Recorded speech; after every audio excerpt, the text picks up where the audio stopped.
शहर की लुगाई गांव को आई।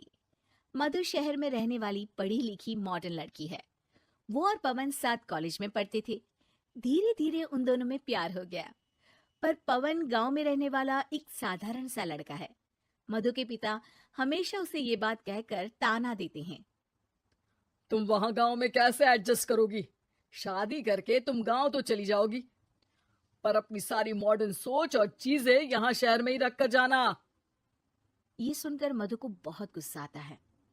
तो क्या हुआ अगर वो लोग गांव के हैं? मैं वहां जाकर उस घर को बिल्कुल शहर की तरह बना दूंगी। शाम होते ही मधु पवन को वीडियो कॉल करती है। अच्छा हुआ तुमने वीडियो कॉल कर लिया। हाँ, मैं तुम्हें आज अपनी माँ से मिलाता हूँ। अरे बिट्टू, क्या कर रहा है? ये क्या है? दूर करना इस टुनटुने को। जाने कौन दिख रहा है इसमें तो। अरे माँ, आपकी बहू का वीडियो कॉल है। आप इसमें अपनी बहू से आमने सामने बात कर सकती हैं। नमस्ते माँ जी, कैसी हैं आप?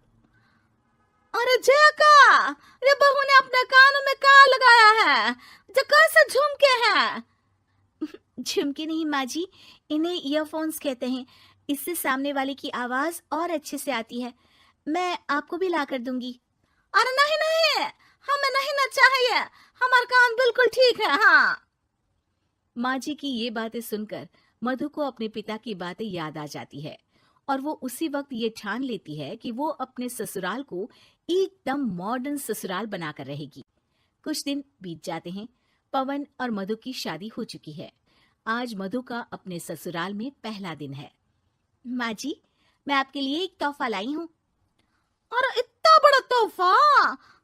अरे क्या लाई है रे इस बड़े से बक्से में? मधु बॉक्स खोलती है। ये क्या है? ये वैक्यूम क्लीनर है।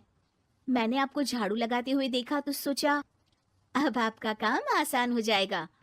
अरे वाह बहू वाह, तूने मुझे झाड़ू लगाते हुए देखा तो तू मेरे हाथ से झाड़ू लेकर खुद भी तो लगा सकती थी ना।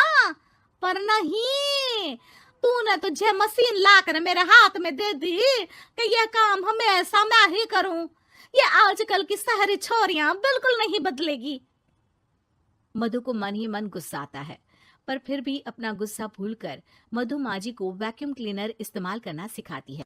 अगले दिन मधु सुबह उठती है तो ये आंगन में से कैसी आवाजें आ रही हैं? मधु दौड़ती दौड़ती आंगन में जाती है और देखते ही चौंक जाती है। अरे माँ जी, ये आप क्या कर रही हैं? और वो कहा है ना, सुबह मैं जब कुएं से पानी निकाल रही थी तो मेरे कान की बाली उसमें गिर गई थी। तो ये तेरा वैक्यूम ना सारी चीजें अपनी तरफ खींच लेता है ना, तो मेरी बाली भी तो निकाल ही देगा। उसी की कोशिश कर रही हूँ, पर न जाने क्यों अब ये चालू ही नहीं हो रही तेरी मशीन। अब वो चालू होगी भी नहीं। पर अब कुएं में से पानी निकाल क्यों रही थी? अरे कमाल करती हो ना बहू। पीने के लिए पानी क्या तेरे मायके से लाऊं मैं? अरे कुएं से ही तो निकालना पड़ता है। हाँ, पीने के लिए पानी, और वो भी कुएं से।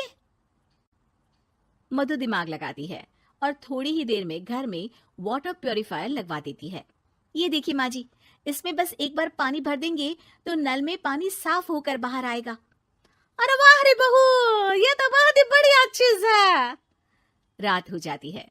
मधु जैसे ही प्योरीफायर का नल चालू करती है तो वो अचानक से फट जाता है और सब जगह पानी पानी हो जाता है।